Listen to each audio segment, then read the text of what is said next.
ایک حاجی جب حج کے لیے اپنے گھر سے نکلتا ہے تو سب سے پہلی چیز جس کی اسے ضرورت ہے وہ ہے کہ اپنے دل کے اندر اخلاص پیدا کرے کہ وہ صرف اللہ رب العالمین کی رضامندی کے لیے گھر سے نکل رہا ہے، اللہ رب العالمین کو خوش کرنے کے لیے وہ اپنا مال و دولت اور اپنا قیمتی وقت صرف کرنے کے لیے نکل رہا ہے۔ اگر اخلاص نہ ہو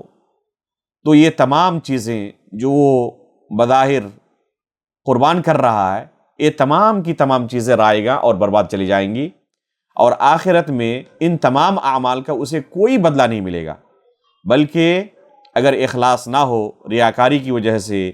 شہرت کی وجہ سے یا اور کسی دنیاوی غرض کی وجہ سے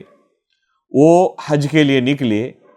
تو یہ اس کا عمل آخرت میں کہیں اس کے لیے وبال جان نہ بن جائے،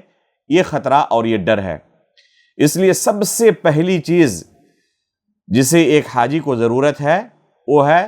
کہ وہ دل کے اندر اخلاص پیدا کرے کہ یہ میں اللہ رب العالمین کو راضی کرنے کے لیے، اسے خوش کرنے کے لیے عمل انجام دے رہا ہوں۔